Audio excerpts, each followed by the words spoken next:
ሰላም ውድ ቤተሰቦች እንዴት አደራችሁ? ሰላም ናችሁ? ከኔ ጋር እግዚአብሔር ይመስገን። እንግዲህ ትናንትና እንዴት አያችሁት ማለት ነው? የሁለቱን የሶስቱን ማለት ነው የሄርሜላ የሩታ የኢፍሬም። በነገራችን ላይ ሩታ ተሳስታለች የምትሉም አላችሁ። ሩታ አልተሳሳተችም።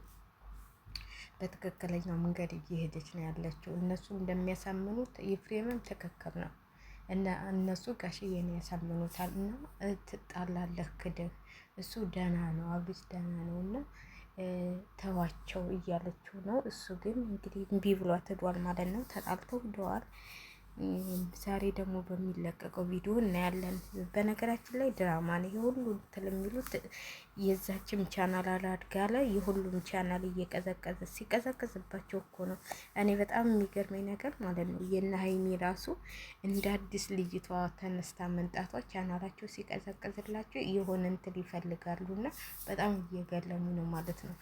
ትንሽ ቀዝቀዝ ታለባቸው በቃ እየተጋነኑ እየተበጣበጡ ይመጣሉና ለማንኛውም እንግዲህ መጨረሻውን ማየት ነው ዝም ብለን ማለት ነው። ማን እንደሚያሸንፍ ወደ ማን እንደሚሄድ አብርሃም ዋናው እሱ ጤና መሆኑ ነው። ግን እነሱ ማንም ቤተሰቦች አሁን ማንም የተረዳ የለም። ከዛም ቢሄድ የባሰ እንጂ የተሻለ ነገር ያጋጥመዋል ብዬ አላስብም።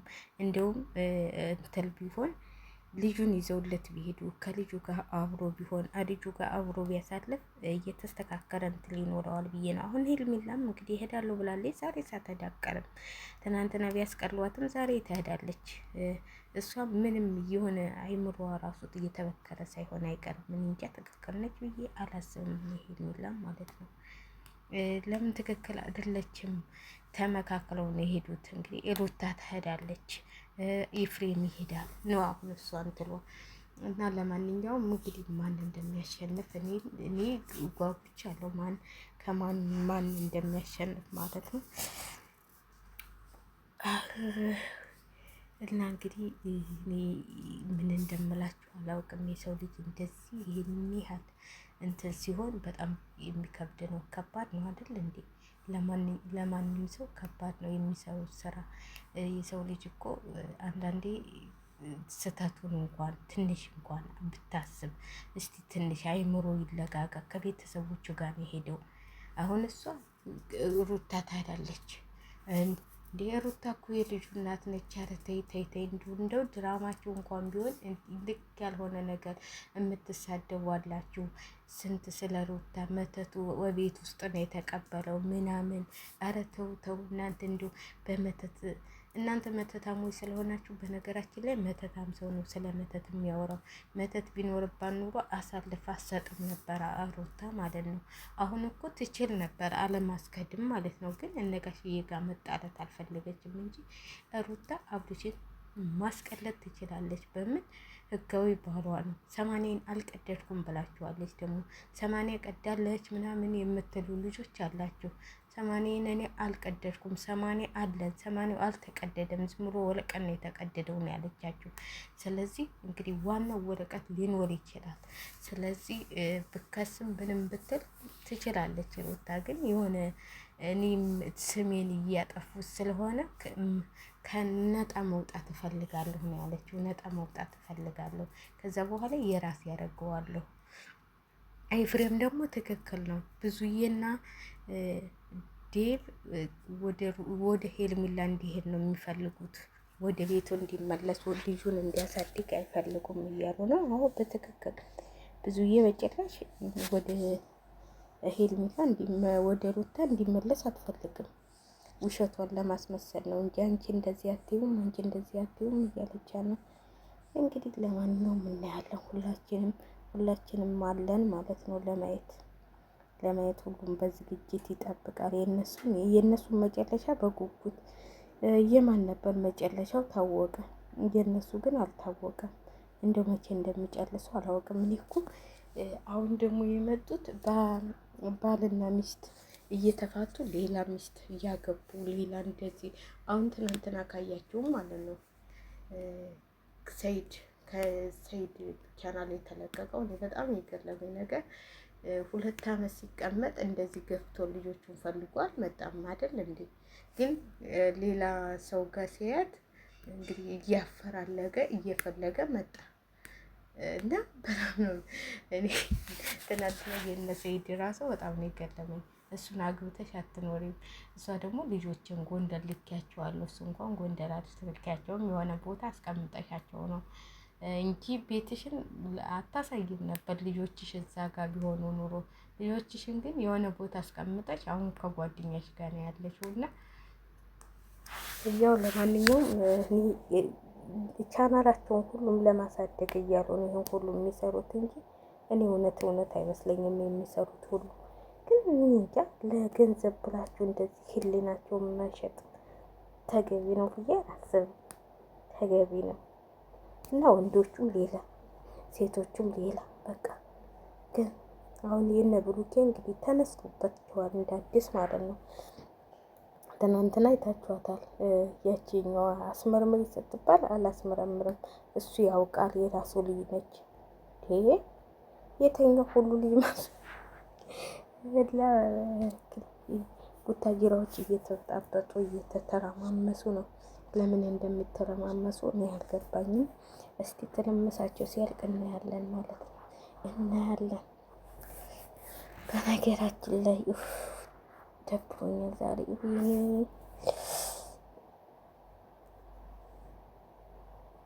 ማን ይደብራል።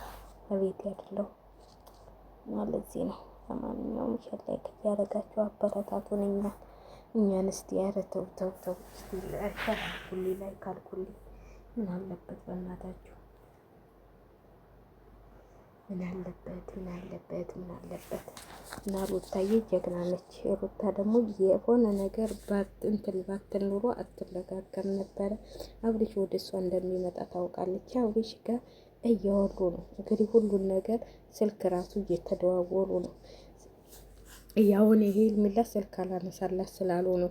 የሁሉም ስልክ ስለተዘጋባን ውህድ ያለው የምትለው ብዙዬም አዋራሻለሁ አናግርሻለሁ ብላ ብዙዬም ጠለቀመችባት ስልኳን ማለት ነው። ብዙዬም ስለጠለቀመችባት አሁን በቃ እነ ፍሬም ይሄዳሉ እንዴ እዛ ደግሞ እኔ እንግዲህ በደንብ አልሰጠሻት ይሆናል። እሷ አላናግርሽም ያለችሽ ብሩን ጨምሪላት። እሷ ለገንዘብ ብላ አይደል እንዴ የወንድሟ ሚስት እንደዚህ ከፍ ዝቅ እያለች የምትሳደበው። ስለዚህ ብሩን ጨምር ስታረጊላት ታናግርሻለች። አይዞሽ ብለን እናስባለን። ታናገረሻለች። የማንኛውም ፈልምላ ባተጅ ጥሩ ነው ብዬ ነው። ተዋልደች ነው የምትመጡ። ጋሽዬ እንደሆኑ እነሱ ራሱ ቢያሳምኗቸው። ጋሽዬ በነገራችን ላይ በንግግር የሚያምኑ ሰው ናቸው። ግን አሁን ያንን እንትሉን ታዩ፣ ቪዲዮውን ታዩ፣ ምን ታዩ የሚያምኑ አይመስለኝም። ደግሞ በዛ ላይ ሩታን በጣም ነው የሚወዷት። ከብዙዬ ጋር እንኳን ስትታረቅ እንኳን ታረቅሽ ብለው በደስታ ነበር ደውሎ መጀመሪያ እሷን ነው እንትን ያሏት። ስለዚህ አሁንም ከሩታ ጋር እንዲሆን ነው የሚፈልጉት። ኤፍሬምን ቢሄድ ምንም ጠብ የሚነሳ አይመስለኝም። እነሱ ያው እንትን ቢሞሉም ትላልቆች ስለሆኑ እንትን ቢሉም እሱ እውነት አላቸው። እውነቱን ይዞ ተሄደ። እኔ ግን ድራማ ነው የምለው። አብሬሽም ወደ ቡታጀራ ሄደ። እስቲ ዛሬ የሚለቀቀውን ቪዲዮ እናያለን። ቡታጀራ ተገባ፣ እስቲ እናያለን። ይሄ ቡታጀራ የሚሄድ አይመስለኝም። ቡታጀራ ራሱ ቢሄድ ሩታ ትሄዳለች። ታላቁ ተብሎ ይመጣሉ ማለት ነው። ያው ለድራማ ማብቂያ ወይ ወደ ቡታጀራ ሊሄዱ ይችላሉ። ለምን መሰላችሁ? አሁን ሰው አያምናቸውም። አሁን ሰው እንዲያምነን ብለው ሩታም ትሄድና ሄልሚላን አልፈልግም ሩታን የምፈልገው አለ ብለው እዛ ያጠናቀቁታል ብለን ተስፋ እናደርጋለን። ግን እስከዛ ድረስ እናያለን ማለት ነው። እስከዛ ዛሬ የሚለቀቅም ቪዲዮ ይኖራል። ዛሬ እንግዲህ በስንት ቻናል ይለቀቃል መሰላችሁ? በብዙ ሰው ቻናል እንደሚለቀቅ እርግጠኛ ነን። እና ሼር ላይክ አድርጉ ውዶችዬ፣ አበረታቱን። በነገራችን ላይ እኔ ደስ ብሎኛል እንትሌም ስለተመለሰልኝ ማለት ነው። ሰሞኑን ግን አያስገባም ነበረ፣ እያስገብቶልኛል። እግዚአብሔር ይመስገን። አንዳንዴ ያው እኛ ስሜታዊ ሆነን፣ እኔ ግን በነ አብርሃም የሚሰራው ቪዲዮ አይደለም እንትን ያመጣብኝ ከቲክቶክ አንጥቼ 20 ምናምን ሺህ እንትን ቪው ያገኛል እሱ ነው ያስገባብኝ ማለት ነው። እና እሱ ነው ብዬ ነው የማስበው። የነ ዳኒ ብር ሲሰጥ ምናምን እሱን አስገብቼ ነበረ። እሱ ነው እንትሌን ያስነሳብኝ። ለማንኛውም ግን ያው ተመስገን ነው። ሰዓት አልሞላልንም ብላችሁ እንደዚህ እንትል የምትሉ ልጆች ማለት ነው፣ ያነሳባችሁ ልጆች ከ300 ካለፈ መመለስ ትችላላችሁ። ከ3000 ታለፈ ማለት ነው ማስመለስ ትችላላችሁ። ከግማሽ በላይ ተሆነ ማለት ነው። አሁን እኔ ሰዓት አንስቶብኛል። ከስንት ሰዓት መሰላችሁ ያነሳብኝ? ከ18,000 በላይ የሆነ ሰዓት ነው ያነሳብኝ። 3,000 ብቻ ነው ያስቀረብኝ ማለት ነው። ከዛም በ15 ቀን 4,000 ሰዓት ሞላሁኝ ማለት ነው በራሴ 4,000 ማለት 400 ሰዓት ሞላሁኝ። ከዛ 3,400 ሰዓት መለሰው ማለት ነው። ስለዚህ እንትን አትበሉ፣ ችላ አትበሉ። ማስጠንቀቂያ ሰጥቷችሁ ገና ሰዓት እንትላላለን ምናምን ማስጠንቀቂያ ላይ ተሆነ ትችላላችሁ። ግን የ3 ወር ተሆነ የ3 ወር ቅጣት ተሆነ ያው እንትን አትሉም። እኔ ማስጠንቀቂያ ሰጥቶኝ ከዛ የ3 ወር ቅጣት ነበር እየጠበቀኝ የነበረው። ማስጠንቀቂያ 10 ምናምን ቀን ሰጠኝ። ከዛ በ10 ምናምን ቀን ተመለሰ ማለት ነው። እግዚአብሔር ይመስገን። እኔ እኮ የሰነፍ አምላክ ሰነፍ ስለሆንኩ እኮ ነው፣ አያጋልጠኝ። ስለዚህ